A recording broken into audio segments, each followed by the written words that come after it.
Natasha was exhausted from working around the clock. During the day she had her main job, at night she took a taxi, and her husband did not bother looking for work. Early in the morning, when the woman finally returned home, her mother-in-law called. "You have a car now, so take me to the dacha 150 kilometers away. You are still idle." This was the last straw, and Natasha's patience snapped. Good day, dear listeners. I am glad to welcome you to my channel. I present to you a new interesting story. Enjoy listening. The alarm clock was screaming at 5:30, as always. Natasha opened her eyes and lay motionless for a few seconds, gathering her strength. 4 hours of sleep is already a luxury. Sometimes she only managed to sleep 2 hours between the last client and getting up for her main job. She got up and turned on the kettle. Igor was snoring on the sofa, sprawled out to his full height.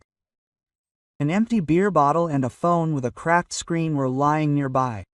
Apparently, he had been philosophizing until late at night yesterday. Natasha looked at her husband and caught herself thinking that she had not felt either anger or pity for a long time. Only tired indifference, a quick shower, coffee and a sandwich on the go. The mirror reflected the haggard face of a 32-year-old woman who looked all of 40. Even a thick layer of concealer did not hide the dark circles under her eyes. She had gathered her hair into a strict bun. The image of a chief accountant required respectability. "Igor, I'm leaving," she said, quietly. In response, a sleepy moo and a turn to the other side. A fine October rain was drizzling outside. Natasha got into her 10-year-old Kia and started the engine. They had bought the car on credit 2 years ago, when Igor was still working at the plant and swore that now they would live like human beings. At that time, it seemed that the car was a family purchase. How wrong she was. The construction company Granite Stroy was located in an industrial area in the building of the former NE. Natasha parked at the service entrance and went up to the 3rd floor. The usual mountain of documents awaited her in the accounting department. "Good morning, Natalia Viktorovna," said Sveta, the junior accountant. "Our foremen have been calling since the morning, saying that there is a delay in wages at the site. We'll sort it out now." Natasha turned on the computer and opened the client bank.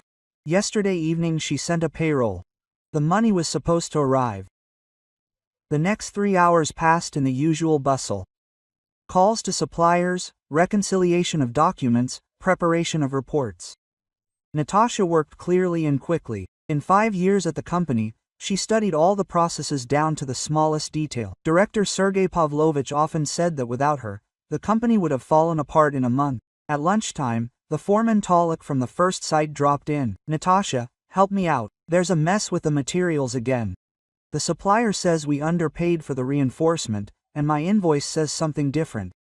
Bring the documents, I'll have a look." She put the calculator down and rubbed her temples. A headache was coming in waves.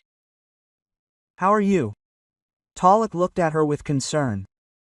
She seemed completely exhausted. "It's fine, we're working," Natasha waved it off. She didn't want to complain to her colleagues about family problems. At 4 p.m. Igor called. His voice was sleepy and happy. "Natasha, could you stop by the store on your way home? The fridge is completely empty." "Igor, I have 3 more hours of work, then a taxi until 4 a.m. Go to the store yourself. You're not disabled, are you?" "Yes, I'm sending my resume. I don't want to get distracted. I'm definitely going to an interview tomorrow. I found a very promising place." Natasha hung up silently. Resume, interview. Promising place. She had been hearing these words every week for 6 months now. But in reality, Igor woke up for lunch, had breakfast, turned on his laptop and disappeared into social networks until the evening. He periodically called his drinking buddy friends, complained about the crisis and the lack of normal vacancies. At 7 p.m. Natasha closed the office. She changed in the car, took off her formal jacket and skirt, pulled on jeans and a comfortable sweater, turned on the taxi app and went to the center. There are more customers there. The first order came in 10 minutes later. A young couple from a restaurant to their home. They talked about their plans for the weekend. Laughed. Natasha looked in the rearview mirror and envied their ease. When was it that simple and joyful for her? Quote, "Girl, can you turn up the music?" The guy asked.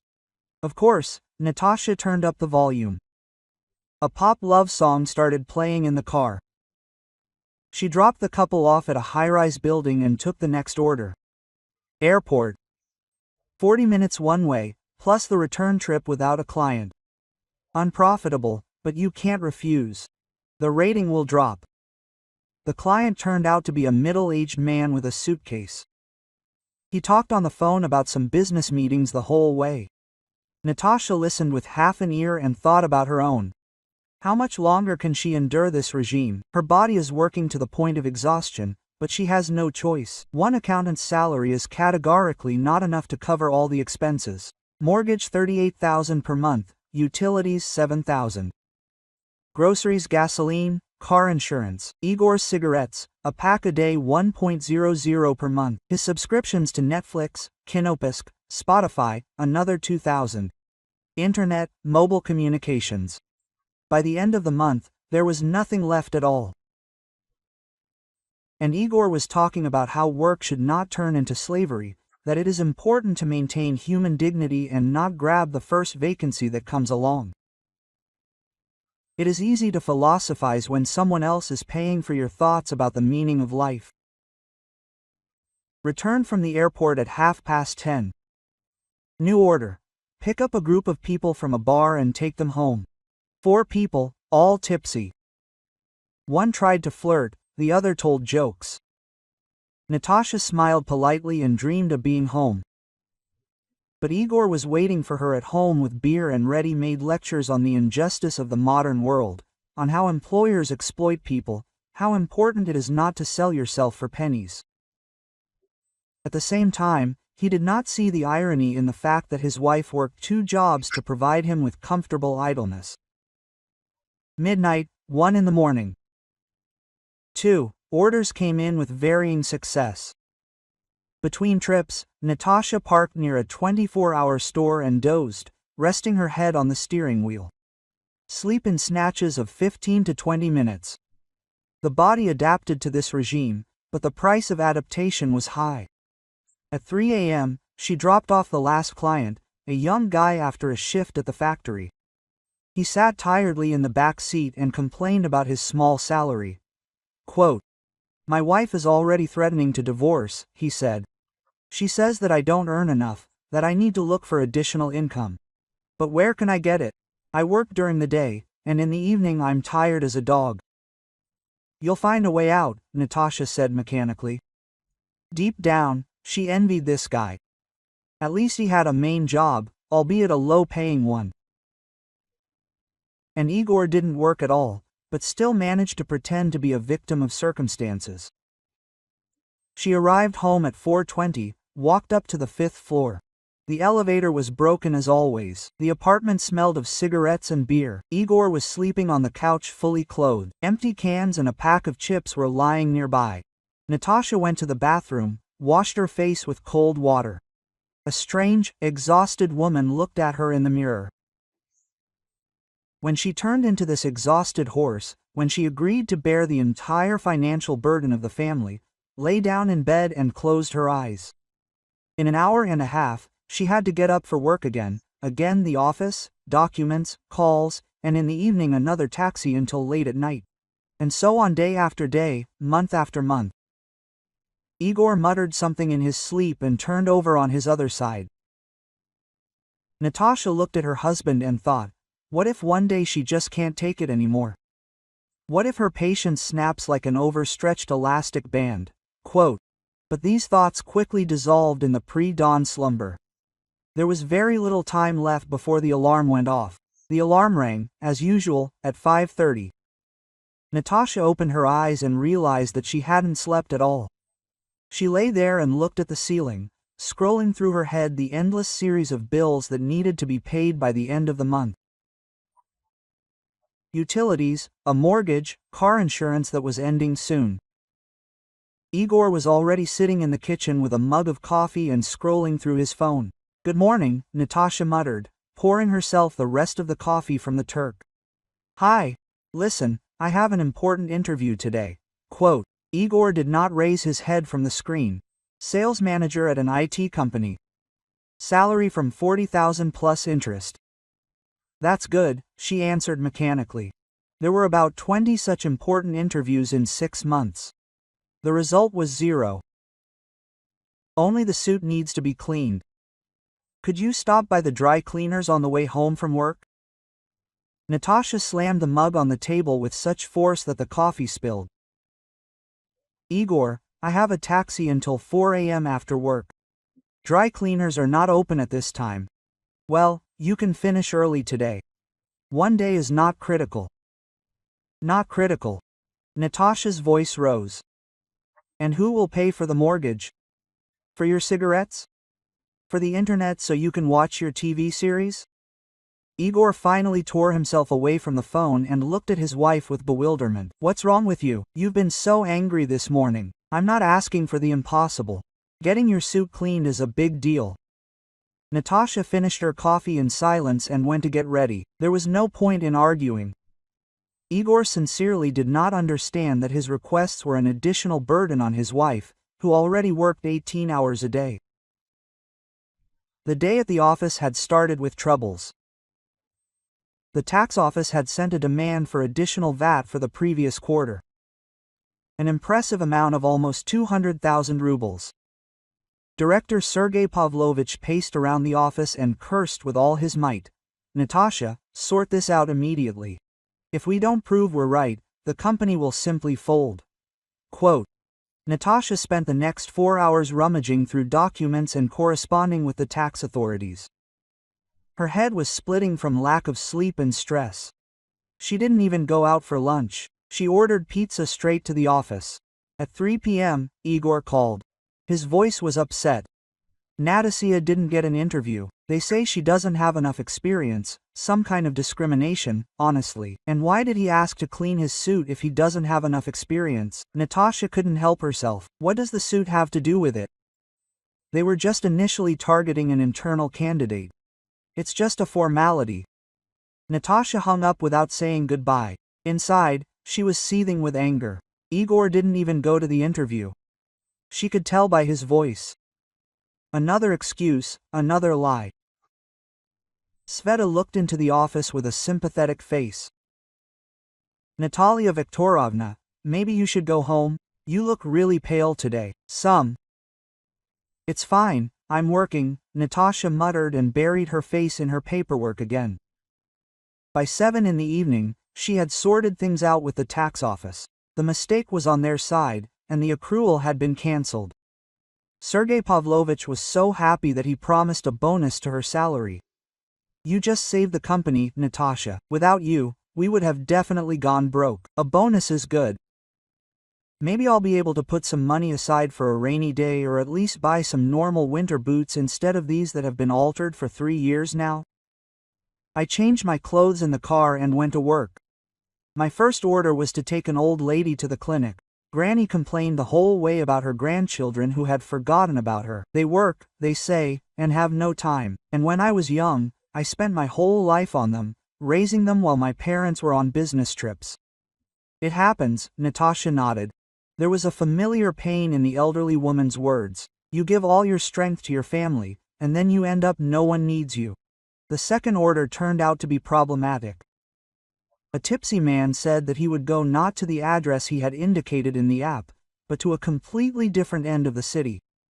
He tried to bargain, asking for a discount. Natasha refused and dropped him off at the nearest stop. Of course, his rating will suffer, but his nerves are more important. The third client was a young mother with a child. The baby cried the whole way. The woman was nervous and apologizing. Natasha looked in the rearview mirror at her mother's exhausted face and recognized herself. The same fatigue, the same despair in her eyes. "It's okay," she said softly. "Children are children." "Do you have children?" the woman asked. No, Natasha caught herself lying. That is, not yet. There were no children and none were expected. She and Igor hadn't even talked about it. What children, when she works like crazy, and he can't find a job for 6 months? How are they going to support them? How are they going to raise them? At 11 p.m., there was a flat tire. Natasha pulled over to the side of the road and just sat behind the wheel for a few minutes, looking at the flashing hazard lights. She wanted to get out of the car, lie down right on the asphalt and not get up. Let the world go to hell with all its problems. But a day off meant loss of income, and loss of income meant unpaid bills. Natasha got out of the car and started changing the tire. Her hands were shaking from fatigue, the nuts wouldn't budge. Cars drove by, but no one stopped. She finally managed. Her hands were dirty, her manicure was hopelessly ruined. In the mirror, she saw the face of a driven horse with eyes red from strain. She arrived home in 4 a.m. Igor was sleeping on the couch, as usual. Empty beer cans, a plate with the remains of dumplings, an ashtray full of cigarette butts were lying around. Socks, a t-shirt, a pack of cigarettes were on the floor. Natasha went into the bathroom and spent a long time washing the machine oil off her hands. A strange woman was looking at her in the mirror, haggard with dull eyes. Where was that cheerful girl who married the charming engineer Igor 5 years ago, who dreamed of children, a summer house, family trips to the sea, who lay down in bed and closed her eyes? An hour and a half before getting up, tomorrow again the office, documents, a taxi in the evening and the day after tomorrow, and in a week, and in a month. At 5:30 the phone rang. Natasha thought it was an alarm clock, but her mother-in-law's name appeared on the screen. Lyudmila Anatolyevna, at such an early hour. Hello, she croaked hoarsely. Natasha on the phone. Natasha, my dear. Her mother-in-law's joyful voice chirped. Sorry to call so early, but I have great news. Natasha sat up in bed, trying to figure out what was going on. I'm listening, Lyudmila Anatolyevna. Igor told me about your new job yesterday. How great that you now have a car. You know, I have a favor to ask of you. What kind of job? Natasha had finally woken up. Well, it's like her taxi driver. Igor said that you now drive around the city, drive clients, essentially, laze around and get paid. Something started to creak in Natasha's head, lazing around, working 18 hours a day, lazing around. And what kind of request is that? She asked quietly. My dacha needs a general cleaning before winter. I've been planning to go there for 2 weeks now, but the bus doesn't go there, and it's inconvenient to take a minibus with bags. And then such luck. Now I have a personal driver. Lyudmila Anatolyevna, but I don't want to listen to anything. My mother-in-law's voice became imperious. Family is family. Igoric has helped me all his life, and now it's your turn. I've already bought groceries, cleaning products. I'll have about 6 bags. I'll be ready at 10 o'clock in the morning. But I have a job. What kind of job? Driving around the city is not work, but entertainment. In my time, women sat at home, looked after the children. They wandered the streets with God knows who. Natasha silently listened to her mother-in-law rant about women's duties and family duty. Lyudmila Anatolyevna had sat on her husband's neck her whole life, never worked a day, but considered herself an expert on women's destiny. The dacha is 150 kilometers from the city, my mother-in-law continued. There and back, plus help me with the cleaning. I think we'll be done by the evening, because I can't cope on my own. I'm not old enough. And Igor? Natasha squeezed out. What about Igor? He's looking for a job. He has no time to go to the dachas, and you're still just riding around. Just riding around, earning money for his cigarettes and beer. Just riding around. Lyudmila Anatolyevna, I can't, Natasha said. How can you not be able to? The mother-in-law's voice became lucky. What kind of selfishness is this? I accepted you into the family as my own daughter, and you refuse to help your mother. I work, Natasha repeated more firmly. You work around the city, running around from morning till night. You waste money on gas. It would be better if you stayed at home and cooked borscht, because Igor has become so thin. You don't feed him properly. Something in Natasha's head clicked sharply and clearly, like a switch. Igor has become thin, he doesn't feed himself properly, he's lazy, he drives around the city. Lyudmila Anatolyevna, she said in a calm voice. I'll come to you now. What a clever girl. So, I'll expect you at 10 o'clock, and don't be late, I still have things to do. Natasha hung up and got out of bed. She didn't even look at Igor. He was peacefully snoring, sprawled out on the couch. She got dressed, took the car keys and left the apartment. In the elevator, she asked herself what she was going to do. There was no answer. She only knew one thing. She couldn't stand it anymore. She wouldn't. It was drizzling outside. Natasha got into the car and opened the trunk remotely. There was a crowbar there. She bought it a year ago just in case the car broke down at night in a deserted place. She took the crowbar in her hands, heavy, cold, put it under her jacket and went to her mother-in-law. On the way I thought, what if I just turn around and leave? File for divorce, move out from Igor, start life anew, but then I remembered Lyudmila Anatolyevna's voice. She's lazing around, driving around the city, not feeding me properly. No, enough of this, enough of being convenient. I parked near my mother-in-law's house, went up to the 4th floor, and pressed the doorbell. I'm coming, a contented voice rang out from behind the door. The door opened. Lyudmila Anatolyevna was standing on the threshold in a dressing gown. Nearby were 6 large bags with groceries and household items. Ah, Natasha, you're so early. It's not even 8 o'clock in the morning yet. Oh, no matter, we'll leave earlier, we'll be back earlier. Natasha silently walked into the apartment. Lyudmila Anatolyevna was chirping something about plans for the day, about how great she was for thinking of asking daughter-in-law for help. Otherwise, you sit at home alone, it's boring, and here you have something useful to do, and you can breathe fresh air. The dacha is beautiful now, the yellow foliage. Natasha took a crowbar out from under her jacket. Lyudmila Anatolyevna, she said quietly. What, dear? The mother-in-law turned around and saw an iron crowbar in her daughter-in-law's hands. Why did you bring this? Instead of answering, Natasha went up to the TV and hit the screen with the crowbar with all her might. Cracking, ringing of fragments, the smell of burnt plastic. Lyudmila Anatolyevna was ringing so piercingly that in the neighboring apartments they probably thought there was a fire. She pressed herself against the wall, her eyes bulging, and looked at her daughter-in-law as if she had gone crazy. Natasha, what are you doing? Stop immediately. But Natasha had already moved on to the next target. The refrigerator received a blow to the door with a crowbar. The metal bent with a characteristic crunch. Another blow, and the door hung on one hinge. Are you completely ill? The mother-in-law screamed. This is money. Expensive equipment. Natasha methodically moved around the apartment. Microwave hit the glass door. Shards flew across the kitchen. Multi-cooker, another precise hit, the plastic lid cracked in half. Money? Asked Natasha, moving to the kitchen set. And my money, which I earn 18 hours a day, is not money. A blow to the cabinet door. The wood split, the hinges flew out, the dishes inside clinked and fell to the floor. Natasha, my dear, stop.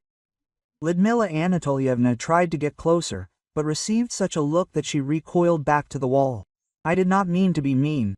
I just asked for help. Help? Natasha went into the living room and raised the crowbar over the coffee table. I'm lazing around, that means, I'm driving around the city for fun. Impact. The glass tabletop shattered into 1,000 pieces. I don't feed him properly and it's bitter. The crowbar landed on the TV stand. What a bad wife she is.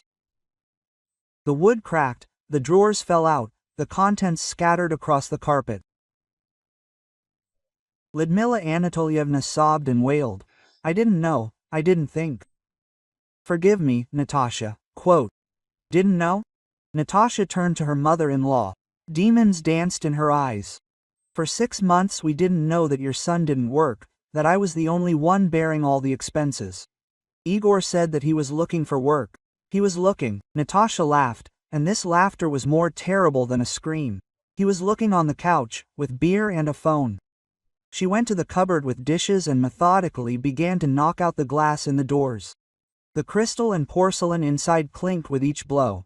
Quote, "Do you know how much your son costs per month?" Natasha continued, moving to the bookcase.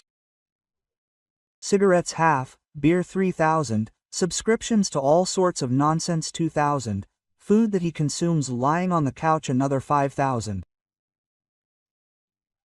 In total, more than 10,000 rubles a month to support a grown man. A blow to the shelf with books. The bookshelves fell to the floor, the pages flew out like a fan. Natasha, I beg you, stop. Lyudmila Anatolievna rushed to the phone. I'll call the police. Call them, Natasha said calmly. Tell them how a caring mother-in-law asked her daughter-in-law, who works 2 jobs, to also go to the dacha, because the daughter-in-law is idle. Lyudmila Anatolievna did not call, instead she tried to run out of the apartment, but Natasha quickly blocked her path. Quote, "Where are you going?" she asked affectionately. The conversation was not over yet. The mother-in-law backed away. Natasha slowly approached her, slightly swinging the tire iron. Quote, "Do you know what you've done?" she said quietly. "You turned your son into a Tunisian and spoiled him so much that at 30 he is not able to support himself. And you turned me into a slave who has to feed everyone and even thank them for it. I didn't want to. Did you want to?" Natasha's voice became harsh. They really wanted to. Did you like having a convenient daughter-in-law who does not argue and puts up with everything? Lyudmila Anatolievna tripped over her own feet and fell onto the sofa. Natasha hung over her. Call me again with such requests, and I will come back, she said clearly. Understand? Understood, understood, the mother-in-law babbled. Don't understand? Natasha shook her head and straightened up abruptly. Her palm fell with a whistle on Lyudmila Anatolievna's cheek. The slap was so hard that her mother-in-law flew back to the armrest of the sofa. A red spot instantly spread across her cheek. Now they understand, Natasha said with satisfaction.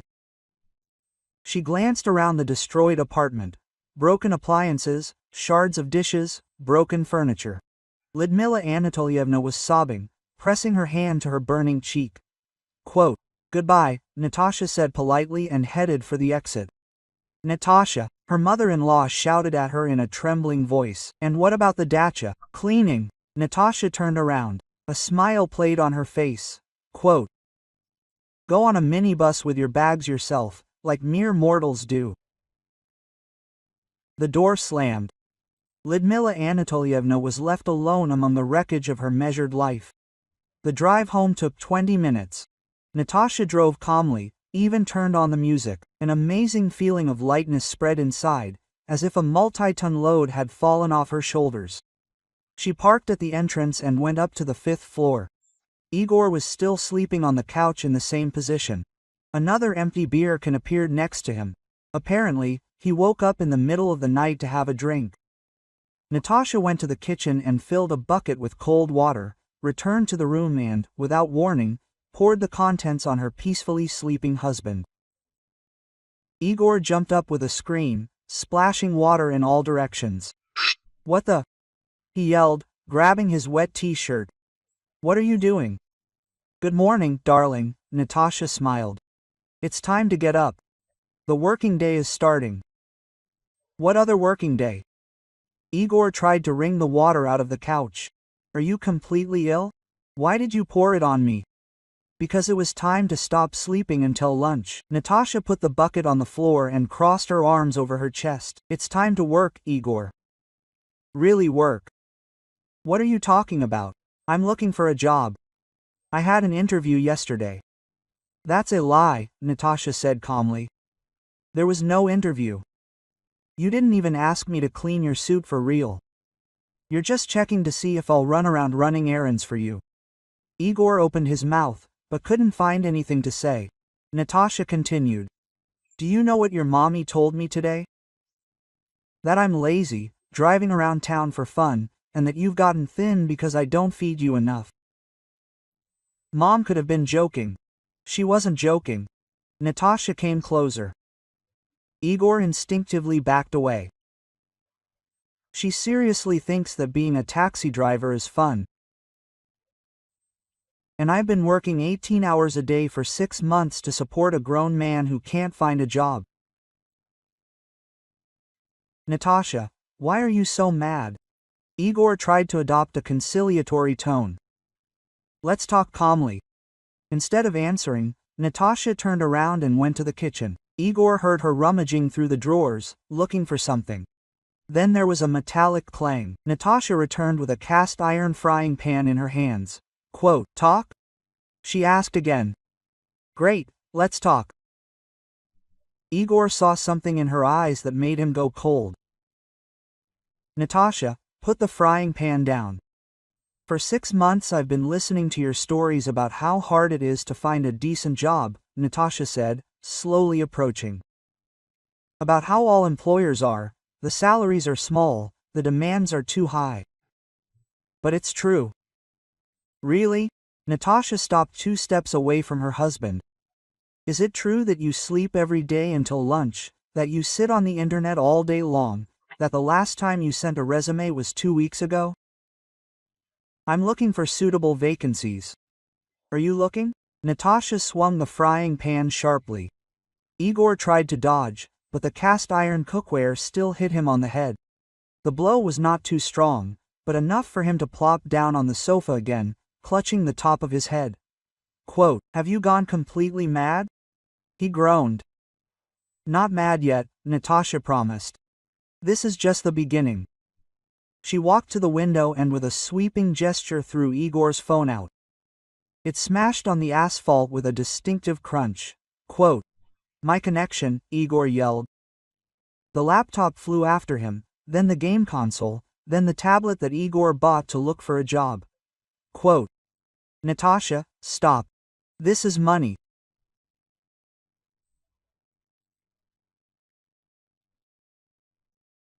My money, she reminded, throwing away the chargers.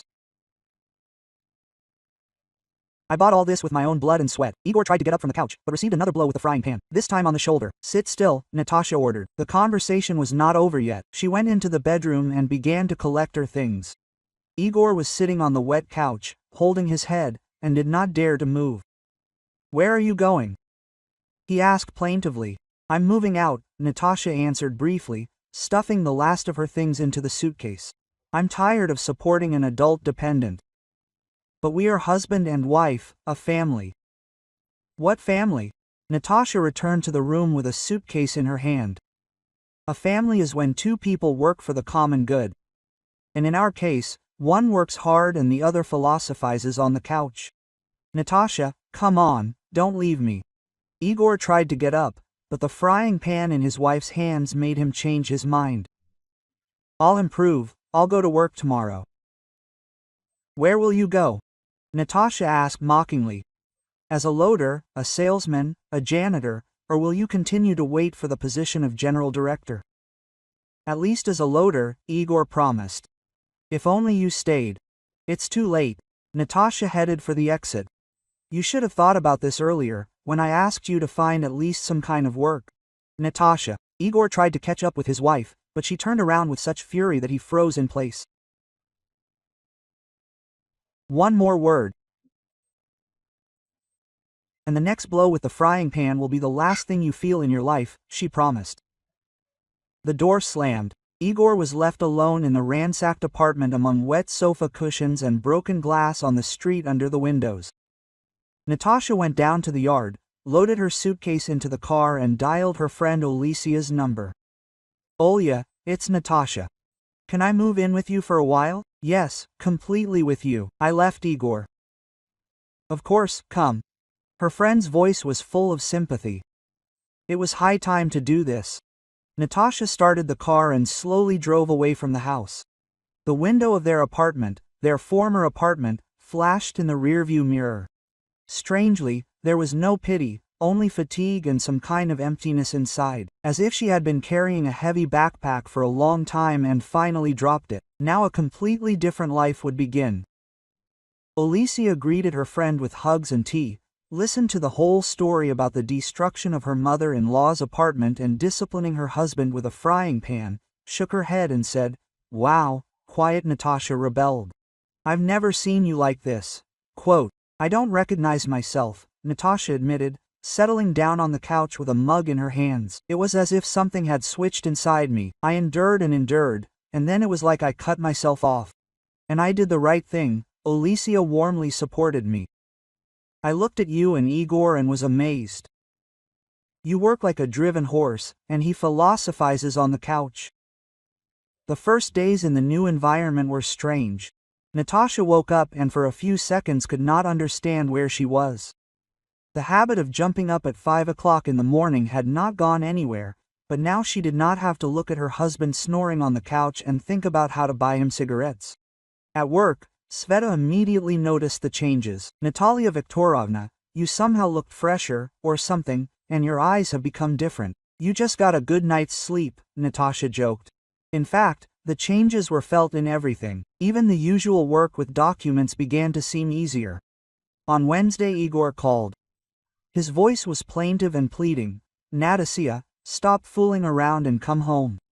I told you I would improve." Quote, "And how are you improving?" Natasha asked, not looking up from her computer. Will I definitely go tomorrow? I updated my resume and am looking at vacancies." Quote, "Igor," she said tiredly. "I'm not interested. Live as you want, but without me." Quote, "But I would be lost without you. How would I be alone? Just like millions of adults live, work, earn money, and take care of themselves." She hung up. Igor called back 3 more times, but Natasha did not pick up. By evening, she blocked his number. On Friday, something happened that no one expected. Igor really did find a job. For loaders in a hardware store, $12,000 a month, but still a job. Alicia reported this news with poorly concealed surprise. "Can you imagine? My friend saw your ex. She said he was carrying bags of cement, all covered in dust, and noticeably thinner." "So he had motivation," Natasha responded indifferently. When the free allowance ended, and a week later news came about her mother-in-law, Lyudmila Anatolievna sold the dacha for $1.5 million and spent almost the entire amount on new furniture and appliances. The neighbors said that she was telling everyone the story of how burglars broke into her apartment. "Can you imagine the impudence?" Alicia was indignant. "She drove you to it herself." "Let him say whatever he wants," Natasha shrugged. "The main thing is that he no longer calls." Life was slowly getting better. Natasha continued to work part-time as a taxi driver, but not every day until 4 a.m. 3 to 4 evenings a week, mostly on weekends. Money was now spent only on her, and there was much more of it than it seemed before.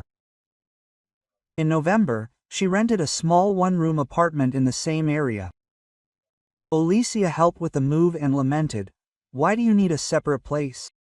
I have enough space." Quote, "I'm used to being independent," Natasha explained. "And then, maybe someone will come along." "Oh," her friend perked up. "Are there any candidates?" "Not yet, but you never know what life will bring."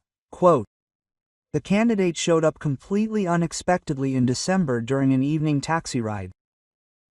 Natasha drove up to the shopping center to pick up a client, and instead of him, a man in a work jacket approached the car.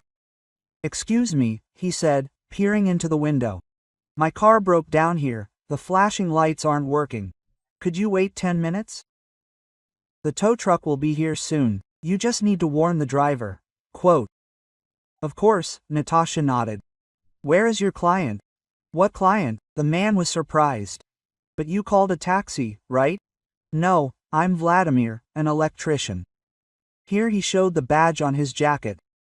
"I was leaving the site, installing the wiring.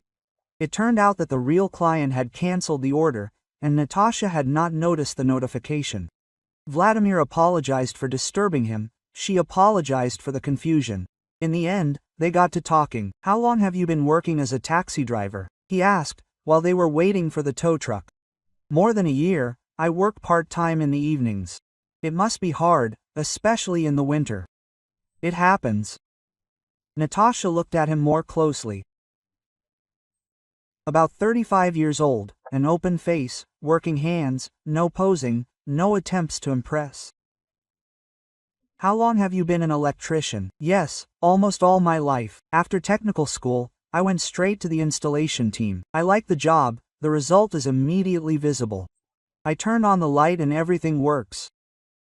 The tow truck arrived in half an hour. During this time, Natasha learned that Vladimir is divorced, has no children, lives with his elderly father, works in a private company, and has enough orders. "Maybe we can have some tea somewhere," he suggested when his car was being loaded onto the platform. "I still have 2 hours to spare." Natasha wanted to refuse. She was not used to spontaneous acquaintances, but something about this man disposed herself towards her. Calmness, perhaps, the absence of fuss. "Okay," she agreed. "I know a cafe nearby." In the cafe, Vladimir ordered tea and cake, asked about her work, about how she decided to earn extra money as a taxi driver. Natasha told him, carefully avoiding the details of her family life, but when he asked directly how her husband felt about such employment, she did not lie. "Ex-husband, we recently divorced." "I see," Vladimir nodded. "A difficult topic. I went through this too." "And how?" Natasha asked. "Do you regret it?" "No, when people stop understanding each other, it is better to separate. The longer you drag it out, the more pain there will be later." He spoke simply, without pathos. He spoke about his work, about the fact that he likes to tinker with his hands, about his plans to expand the business, about his ex-wife without malice. They just didn't get along. "And you?" he asked. "What are your plans? Will you continue to work 2 jobs for now?" "Yes, I want to save money. Maybe I'll open my own business. I have enough experience in accounting." "That's right. Independence is important." They parted late in the evening, exchanging phone numbers. Vladimir said that he would like to meet again.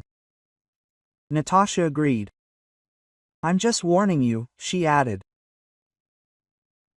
"I'm a busy person. I don't have much free time." "It's okay," he smiled. "I'm not one of those who demand constant attention either." They didn't meet often. Once or twice a week, when Natasha had a free evening, Vladimir didn't insist on frequent dates, didn't get offended when she refused because she was tired, invited her to the cinema, to a cafe, sometimes just for an evening stroll around the city.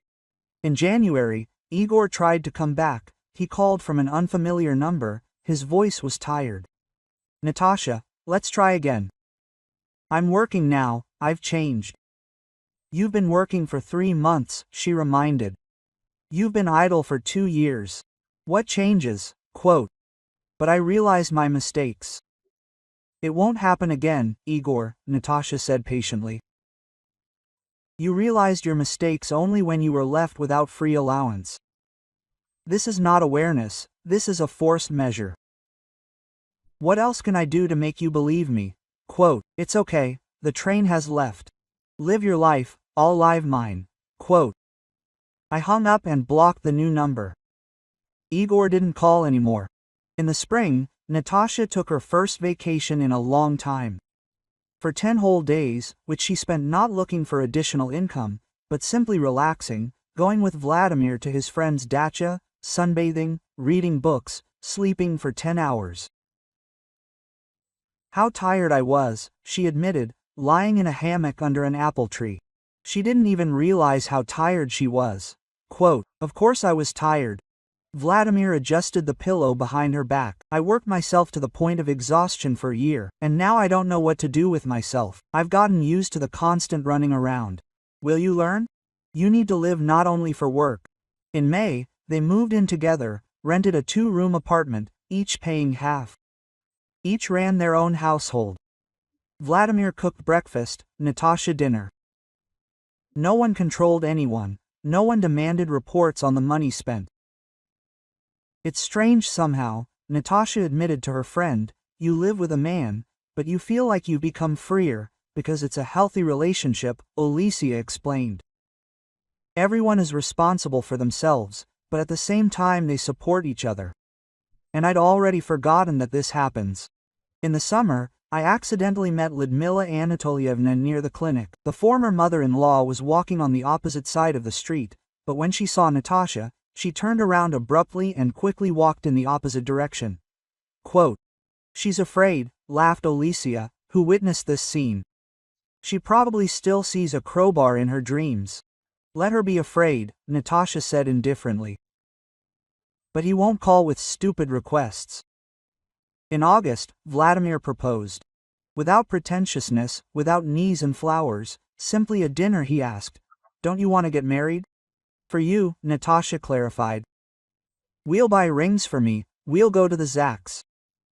Simple, without pomp. "And why?" she asked. "I feel good with you as it is." "I do too, but I want to formalize it, so that it's serious." Natasha thought that with Vladimir it really was calm and reliable. He worked, earned money, didn't demand the impossible from her, didn't philosophize about the meaning of life, lying on the couch. Quote, "I agree," she said. "Just without a big wedding and that's it." Quote. Agreed? They got married in September. Alicia and Vladimir's best friend were the witnesses. After the Zaks, they went to a restaurant, drank champagne, and had dinner. No toasts, no table speeches. A strange wedding, Alicia noted. But an honest one, Natasha answered, without illusions and rose-colored glasses. In the fall, she finally quit the taxi business. Vladimir expanded the business, took 2 more electricians into the company. Natasha offered to keep track of orders and the company's finances. "You'll be my chief accountant," he said. "The salary is the same as at the previous place, but there is less work. And the boss is my husband," Natasha laughed. "This is a classic family business. We'll try. If it doesn't work out, you'll find another place." It worked. Vladimir turned out to be a reasonable leader who did not mix family and work relationships. Natasha is a competent accountant who helped to bring order to the document flow firms. By winter, things were going so well that they were able to rent a 3-room apartment in a good area. Natasha set up a real office there, bought a new computer, a printer, a safe for documents. "Do you remember how you lived a year ago?" Alicia asked, looking at the new home. "I remember," Natasha nodded, as if in a bad dream. "And don't you feel sorry for Igor?" "No, he made his choice. He sat on my neck for 2 years. I made mine, left him. Now everyone has the life they deserve." In December, Igor married some girl from the internet. Alicia brought this news with barely concealed glee. They say that she also supports him. She works as a saleswoman, and he is still a loader. So, he found a new breadwinner, Natasha shrugged. "May God grant them happiness." "Are you serious?" "Absolutely. I don't care how he lives. It's not my problem anymore." And it was true. Igor became a part of the past, which no longer caused pain, like an old injury that had long since healed and did not remind of itself. And the present turned out to be completely different, calm, measured, without strain and hysterics. Vladimir came home from work tired, but happy. He talked about the past day, asked about her affairs. On weekends they went out of town or just walked in the parks. "You know what I like most about our life?" Natasha said one evening. "What?" "That it's boring in a good way. No drama, no upheaval, just living and working. That's called stability," Vladimir smiled. "An underestimated thing. I used to think that love was necessarily suffering and worry, but it turned out that it can just be good and calm." "Maybe," he agreed, and this is much better than drama. Sometimes, especially on weekends, Natasha still got behind the wheel of a taxi. Not out of necessity. She just liked driving along familiar streets, talking to passengers, but now she spent the money she earned on herself. On good clothes, cosmetics, books, going to the theater. "Remember how you gave me a ride for the first time?" Vladimir asked, sitting down next to her in the car. "Of course, you thought I was your driver, but it turned out that you are my destiny." Natasha laughed. "Don't talk nonsense, we just met at the right time." "That's also an option," he agreed. They were driving through the evening city, and Natasha was thinking about how strange life was. A year ago, she was a driven horse who worked herself to the bone for the sake of someone else's comfort. And now she was just a happy woman who had found her place in life without drama and upheaval, without philosophizing about the meaning of existence, just a normal human life that she didn't need to prove to anyone. And that turned out to be better than any romantic illusions.